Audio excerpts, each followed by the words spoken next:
I'm excited to talk to a friend of mine, Arezou, who has been a champion of mine for the past, Arezou, what has it been? 5, 6 years.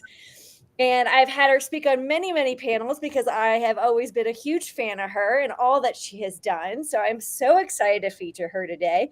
You guys are in for a treat. And we were actually talking about how I understand her company even more so than I ever expected. And so what you're doing really matters. So I'm very excited for people to learn more about you. Welcome. Thank you. So glad to be here. And so it's always amazing to connect with you, Stacey, and just chat and get energy and just, yeah, you're amazing. Well, thank you. Well, coffee conversation is all about inspiring and getting energy. So hopefully we will do that today. But like always, I like to back it on up and start with kind of a fun question instead of reading your crazy, amazing bio, which, by the way, you have. You've done some fabulous things in your career. But I think it's fun to back on up and talk about your first job and then what you're currently doing. So where did you start? What was your job in your teens? I don't know if I know the answer to this one. I didn't have a job in my teens. Okay. Yeah, that's not because I didn't grow up here in the US. Right. I grew up in Iran. And so my very first job when I came to the US, uh, straight in college, I played the piano Oh, and wow. I practiced in the hall. There was a, piano over there, and I was practicing, and then the girl comes to me and says, "Hey, can you teach me?" And I said, "Sure." And she said, "Well, how's $5 an hour?" I said, "Okay, great. Let's do. Let me teach you $5 an hour." So that was my very first job. Wow, a piano teacher. That's why I love this question. I think I know people, and then I learned all these fun facts about them. And coming, so you came to the United States in college, it sounds like. Yeah, to start college, I was 18. Yeah, yeah. Okay. And so what are you up to these days? I mean, I know you've done a lot of cool things, but tell us about what you're up to these days. Yeah, so now I am a founder and a CEO. I founded my company Call Emmy 3 years ago. And really, what it is that we do is we help parents, anyone really, but we help bookers get a vetted and trusted sitter in 30 minutes or less. Or book a trusted sitter in 30 minutes or less. You And know, gosh, is that needed? yes, yes. So on average, parents to get that level of trust, develop that level of trust and find someone, on average, it takes 45 hours. Yeah. And, I mean, you think that you want to go on a 4-hour date night and then you have to spend 45 hours finding someone. It doesn't make sense. No. And then what if, they cancel last minute? What if they Yeah. get sick? For us, it is 30 minutes. And if there is an unfortunate situation, that sitter cancels, there's always backup sitters to go. Yeah. So, yeah. Well, it's such a needed thing, and it's cool to think about where this started. So can you share a little bit about what the inspiration was and kind of your background? Yeah, thank you. So, majority of my professional background has been in the corporate world. And then Yeah. towards the end, I had big jobs, big responsibilities, traveled the world. And when I became a mom, I quickly realized that I can't do this without help. Right? And so, yes. So, I decided to hire help, and to get that help, it was just a daunting task. Yeah. So I hired and fired 12 people. Yeah. Oh Uh, my gosh. I spent thousands of dollars on background checks that, by the way, were not very effective. Because, Really? yes, because as a consumer, you don't know how to background check. You don't. Right. Yeah, I wouldn't even know where to begin. How do I background check my babysitter? You go online, you say Yeah. background check someone, and then these ads will come up, Truth Finder, and da da da da da da, $30 a month, unlimited background check, whatever, and you do that, and you think that's enough. Why did I hire and fire 12 people? Because Yeah. every single one of them there was an issue that I later found out, when they were in my home, they stole from me. Yeah. I mean, there were just things that just kept popping up. Anyway, so finally, I found a very special person, and her name was Emmy. And Oh, so when Emmy came into my life, everything worked, everything functioned. And more than that transactional support that she gave, I felt supported. yeah, I felt that I could rely on Emmy to help me when I needed help. And yes. so, beyond the childcare and house management and stuff, I flew Emmy to Tennessee because my dad needed help. And so she went to help my dad. She was a part of the family. So I had that trustworthy relationship with her. I still do. But when Emmy moved on, Yeah, I decided I was going to solve this problem. Rather yeah. than trying to go back to that, daunting process again, I decided I'm going to solve this problem. Good And for that's you. how I'll solve it. The Call Emmy got formed. Yeah. And so, like you said, you had a really impressive, well, I'm going to add the really impressive, you had a really impressive career in corporate. I know some of the panels I've had you speak on are about being an investor. Mhm. And Right. so it's fun because now, you were very successful in corporate, was an investor in other companies. What's it like now being on the other side, being the founder and, potentially at times raising capital and just, Yeah, I am raising role capital. reversal for you? Yeah, the tables has turned. I am raising capital right now. Um, you know, part of the reason why I chose to be a founder was because I wanted to experience that life. Yeah. And, as an investor, you have the right as an investor to give advice to founders about, do's and don'ts, go this way, strategy, etc. Yeah. But every time I gave that advice, I didn't really felt qualified to give that advice. Oh, The interesting. only thing that qualified me was the fact that I had a corporate career that was successful and that I had invested in them. But I really didn't understand their life from Yeah. a founder's perspective. It felt like that advice that I gave lacked authenticity. Interesting. And so a part of it really was that I wanted to experience that life. And after this, when I go back and become an investor again, it comes from a place of authenticity and true understanding. And so now, I understand that I understand On a whole new level. a whole new level that, all the, as a founder, you have, on a given day, a million things to focus on. And every single one of them is important. And Right? you can't do it all. So you have to choose. How do you choose? Yeah. And, understanding how do you deploy capital when you do get money? How do you deploy that in a way that matters for your company? How do you find the right people? Yeah. I've paid the price of not finding or getting anyone that said yes on my Right. team. I And think that's how it all starts, right? Early days, it's like, please like me. Yay, somebody believes in my dream. And then you're like, oh, correct, goodness, what just happened? correct. Yes. So I have, I live that life daily, Mhm. and I understand it. So what can I say? Well, and solving the issue of childcare for busy parents is not an easy thing to do. And what have been some of your biggest lessons or challenges as you've been building this amazing company? Oh, thank you, thank you. You know,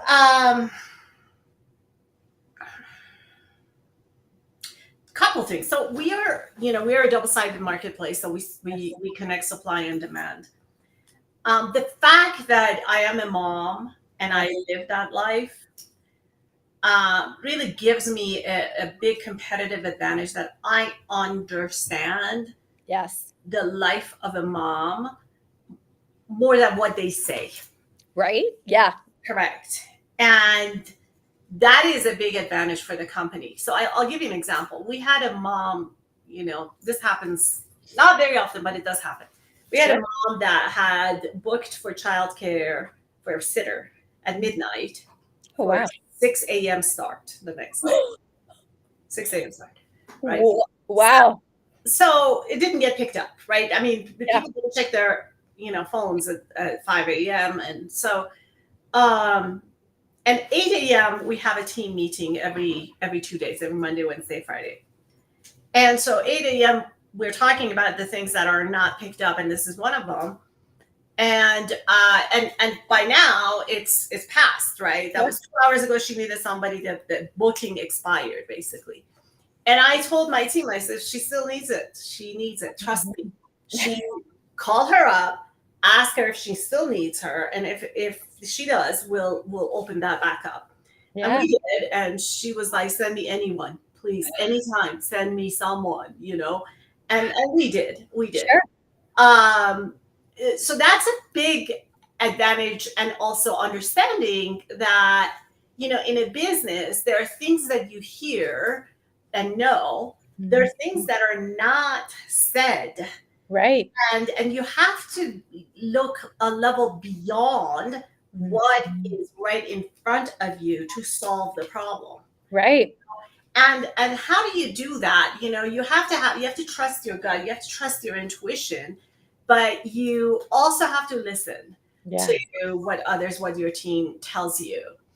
On the supply side, on our sitters, we have a very comprehensive onboarding process when it comes to vetting and qualification and, background checks and stuff. No, basically only 60% of our applicants get through. Mm-hmm. That's impressive that you're really vetting the person. We do. Yeah. And we have realized how, we can all talk about how important this is, and say, and move on. But to connect the family with the right person beyond what the background check says, it is so critical. So from the DNA of our company is about trust. Yeah. And trust goes beyond just, hey, so-and-so is background checked. It's that transaction. Trust also goes about the right chemistry. Yeah. So you're talking about the challenge is trying to understand and scale. Yes. How do we find the right chemistry to come into, and then how do we match this chemistry with the booker? That is a challenge that we're always focusing on. Yeah, that's so interesting, because it is sometimes the untangibles, or intangibles, I should say, that, how do you help people to figure out, are you going to vibe, if you will, Right. That's interesting. And you brought up scaling. I mean, that's the ever important and challenging part about being a startup is, the things that take a company off the ground are not the things that take you to the next level. So, what are some fun things you're working on in terms of scaling this company? What's the future for Call Emmy? Where are you headed, friend? It depends on the day, right? Because as a founder, that's how I would feel, at least. It depends on the day. Am I feeling good? Then I'm going to conquer the world. If I'm having a bad day, I might. The future ultimately is about no family, no working mom ever has to choose between a career and a family. Oh, I love that. That's and the family, we actually have an extended definition of it, in our age. Yes, it is, younger children, but sure, our children grow and our parents grow older. Yes. And so at some point, it's about caring for the elderly. It's about, helping them age in place. And so the future is to keep the family, from having to make a choice, because they are faced with this binary either or. I either have to be there for my family, or I have to go and earn an income. It doesn't have to be that way. It does not have to be that way. And so that's our ultimate vision. In terms of scaling, we are in the cusp of doing some really, really amazing things. So we have 3 segments to our business. Okay. First segment is private bookings. Second segment is places of faith, centers of faith, and nonprofits. So this would be like churches, like schools, early education, centers. and where they say, I need, X many sitters because of our service, or we have our event, etc. So that's the second segment. And then the third segment is on-site sitters for big conventions and big Oh, events. wow. Yeah. So we have cracked the formula for the second segment, the churches, and the third segment with conventions, and they're growing more than we can like keep up. Honestly, like Yeah. honestly, Stacey, as I'm talking to you, I have people are calling me saying, "Send me the damn contract. I need to sign it. Have you sent the contract yet?" And I'm sitting on it because I haven't gotten to it. So those we've cracked the formula. They're growing beautifully. Just this coming weekend, between today and tomorrow, we have like 5 events. Yeah. Well, it's an interesting line in terms a segment because with childcare, people often forget about that. People often forget that when there's all these events and things that we need to go to, but it's often, can I go or can I not go? I remember I got invited to a really cool event by Megan Conter, and I was like, I don't know, I don't have childcare, right? Like being able to go to some of these things are directly impacted by what we're talking about. And so often that area is overlooked. So it's really interesting that you guys are cracked that code. Yeah, yeah. And we work with like American Association of Forensic Scientists. These are the CSI people. They had their annual convention here in Denver. Okay. And we provided sitting for the members that enrolled. So mom could go to a conference to present. We had a bunch of mom presenters. Yeah. Come back, nurse, Oh, yes. Yes. So that segment is growing beautifully. The second, churches and places of faith is growing beautifully. On the private booking, I can't say because it hasn't gone live yet. Oh. But but it's about to. And I'm waiting. We have 2 contracts, and one of the contracts, they've signed the contract, but they're looking at the press release, so I can't really say. But I will tell you that's patent pending, and it will help us grow like wildfire. Wow. I am so excited about that. Maybe after this call. I was going to say, I can't wait to hear all about this. Now, when can people expect to hear this exciting news? They obviously need to follow you and stay up to date. When do you think you'll be announcing? It depends on the partner company that we have a contract with. They've had the press release since March 8th. Oh, wow. So yeah, things take time in corporate. They do. They always take more. I had a mentor that said to me, there's no unrealistic goals. There's just unrealistic timelines. Yeah. Like that was such good advice because everything takes more time and more money than you ever expect. And in fairness, this company has been, and it's a much bigger company than us. By the way, sorry about that. It's the fun of life. It's real life. Yes, real life. That's our business line. So somebody texted us. Anyways, that company, in fairness, is much bigger than us. I reached out to them for the first time September of last year. And December, we had a signed contract. So it took 3 months. So wow. That's impressive. That's not bad. And then we had to develop some code and do a bunch of stuff. So that took 6 weeks. Yeah. We sent them the code March 8th and the press release. And so any day. I can't wait.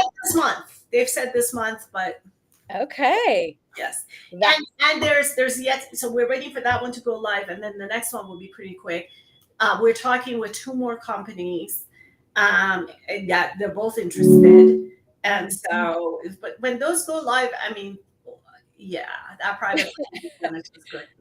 Yeah, it sounds like things are going to really accelerate quite quickly. Yes. Well, yeah, that's amazing. Well, and I love seeing women founders be successful. And, in order for women to be successful, and when we talk about equity and things like that, childcare is definitely a piece of that puzzle. Correct. So I love that it's not only that you've started this amazing company, it's a company that deals with equity and issues around that. Absolutely. Absolutely. When I became a mom myself, even though I had help and I tried, I kept my travels, but just things affect you, right? Like, you're not always invited to meetings that are offsite because there's this assumption, or just you're not necessarily invited to take part in big assignments, et cetera, et cetera. And after, so that was just personal experience. But Yeah, after I started the business, I started, researching about what's happening to working moms. And um, these are these are facts. right. First of all, it is pitiful. It is just, a complete disgrace that women make 82 cents a dollar, right? Right. Still do.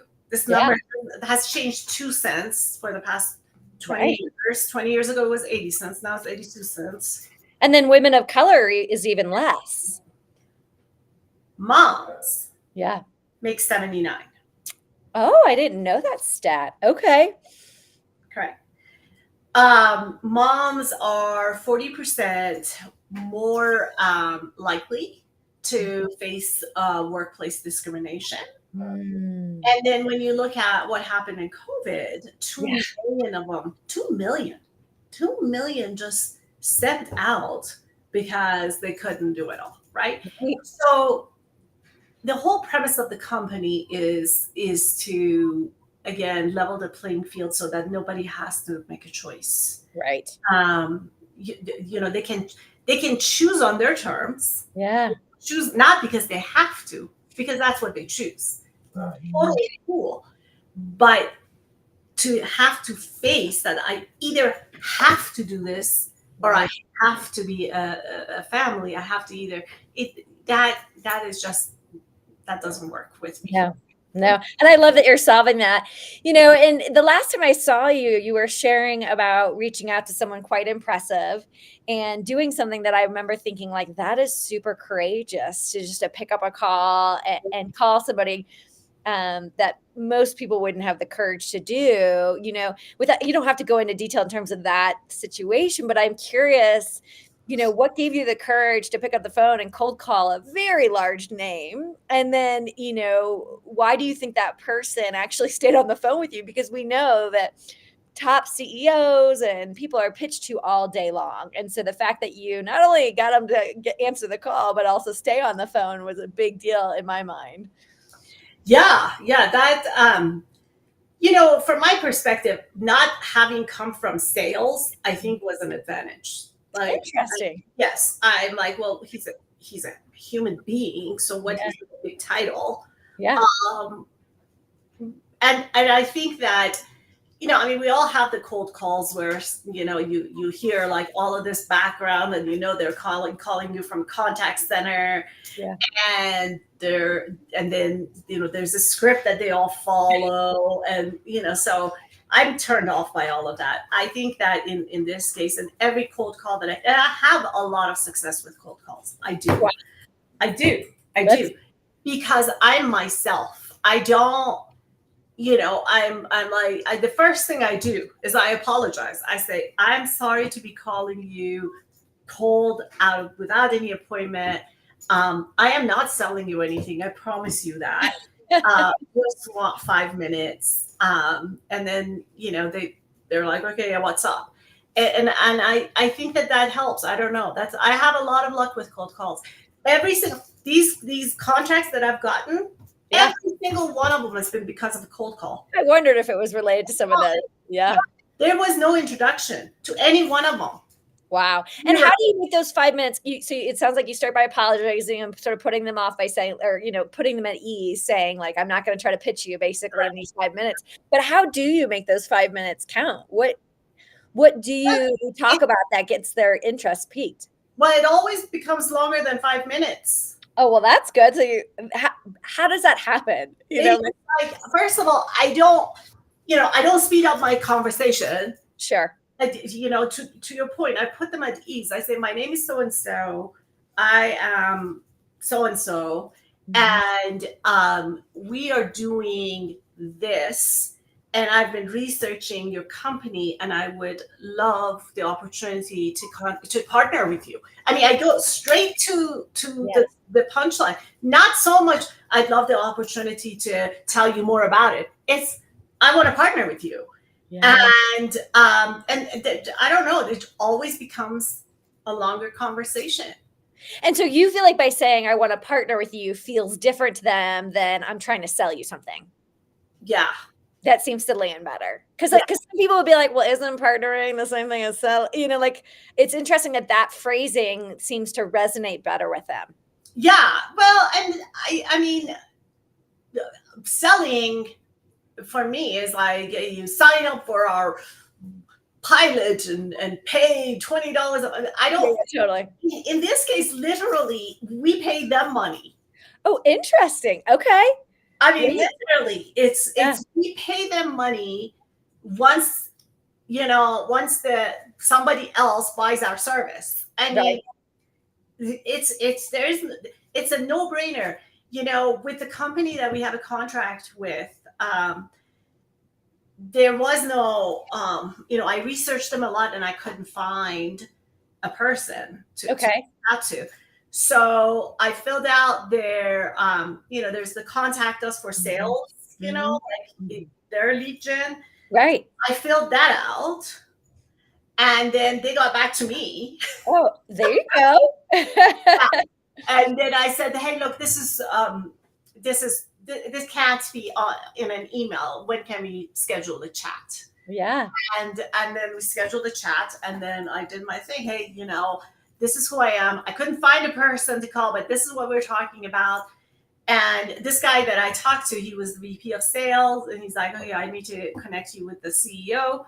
And Right. I said, "Great." And when we got on the phone with the CEO, he's like, "There is zero reason why we shouldn't do this." So yeah, I think, Stacey, I think it's authenticity, really. Yeah. And I hear that as a common thread through everything you said, even to the reason you started the company, right? You were an investor and want to be able to speak to it from a authentic. And I think people can feel that. Yeah. I think when they meet you, they know that you're a straight shooter and that you're coming from this great place. And I think it acts like a magnet. It does. It does. I think that just goes a very long way. I was talking to another potential partner that they're very interested by yesterday, and he was like, "Look, we're going through all these changes. This is what's happening, and da da da." And I'm like, "I totally get it. I know. And your auditors probably want no change." And he's like, "Yes, exactly. Thank you for understanding that." And he's like, "Well, but maybe by summer we could do something." And so I think it's just that human level connection and Yes. authenticity, which is, in fairness, it is hard to scale, right? I That's a mean, the good reason point. why people go and and hire a contact center is because you can't do this at Right. scale, right? Yeah. So Yeah. I don't know. But these first moves that we're making, these very first partnerships that we're building, it is so critical for them to be personal and authentic, Right. versus let's just outsource. Yeah. Well, and I think you're bringing up a really important thing that a lot of founders are navigating, right? Like that initial thing is really a relationship base, and how do you multiply you as you grow and scale? But I think some of that's in the fabric of the company as you hire. It looks like you just brought on a CTO, who you obviously has had a relationship with and know, and seems like a great person. And so I'm wondering if you infuse that in your culture and in your hires and in your processes, if that will help you to be able to scale that as you go. I think so. I think like every single person that is on our team, they're doing this for a reason bigger than themselves. Exactly. And we are all connected by one theme, which is do the right thing. Do Yes. the right thing no matter what. And oftentimes we pay a big price for that. Sure. Sure. Um, but our culture, and that goes back to authenticity. Do Yeah. the right thing. I was going to say something. You were talking about, big names. This was the very first cold call that I made. Again, when this idea came to me, and I was like, oh, I found somebody and a different company, called them up cold. Yeah. And it was like an 18-minute call. Okay. And I told him but that was my first one. Okay. Were you nervous? I Did you was. get nervous? Okay. I was. And I was nervous and I was insecure. Yeah. It I was my first one, and it was the day after the idea occurred to me. You just picked up the call. I know, exactly. And I'm like, let's just get a yes and we'll figure it out later, right? Yeah, I love it. And so the guy, I mean, they're a $600 million company.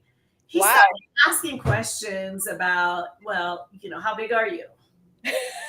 And it hadn't occurred to me that question would come up. Sure. Yeah. Right? I'm like, well, we're 5 people. How long have you been around? 3 years. What's your annual revenue? Oh, wow. Those are bold questions. Okay. I can't tell you. Okay. Do you make more than 10 million? No. And he was like, you can't do this. You're too small. You can't do this. And I'm like, I know what you're saying, but give me a chance. Not give me a chance, but like, we think we can if we guard it, if we did it this way, we think we can. And and he's like, I'm not going to sacrifice my political capital and sell this. Yeah. You can't do it. And I said, okay, I understand. But he gave me 18 minutes of his time. He gave me 18 minutes of his time. And so that I learned a lot from that conversation. And the next thing I did was, so my director of operations, Linda, her husband is a sales executive. And I got an appointment with him, and I said, tell me, what I did wrong. And he's like, the first thing you need to do is you have to believe that you can do this. Oh, so that insecurity was sort of shining through. Correct. And they will not believe that you can do this, but the first thing you need to do is you need to believe it. Mm-hmm. And then you need to convince them that you can do this. Yeah. And that was like instant. Yeah. And then after that, I had a very large conversation. I had a conversation with American Express. Wow. Mm-hmm. And they also said the same thing. They're like, hey, look, we have 400 million customers. So can you serve 400 million? I said, give me a chance to prove to you I can do this. Yeah. And she was like, I'm compelled, but let's not. I said, okay, that's fine. That's fine. But I still look at those as wins. Yeah. Right? Because there was a relationship that was built. So in a couple of years, when I pick up the phone, I say, guess what? We can serve your 400 million users. Yeah, I'm ready. I'm ready. So wow. That's so inspiring to hear. And it's funny because I definitely have met a lot of people and reached out, but the thought of, if I'm being perfectly transparent and honest, the thought of picking up a phone and just cold calling someone, I'm like, woo, Arezou, you are impressive. You kind of remind me of Sarah Blakely, who our signature question is inspired by. I mean, when I'm so blown away by her and her story, and she did a lot of bold things like yourself. And so, wow. I mean, I don't really think of it as bold. I think of it as, well, what's the worst thing that can happen? They can say, they say no. Right. No, I mean, I totally agree with you.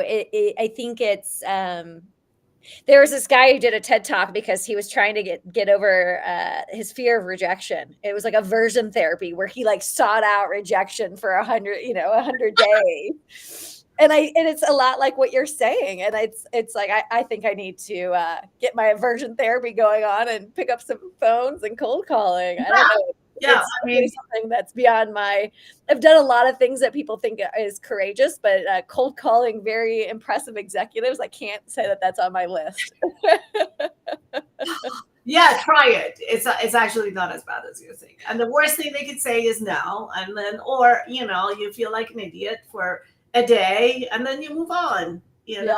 It's all good.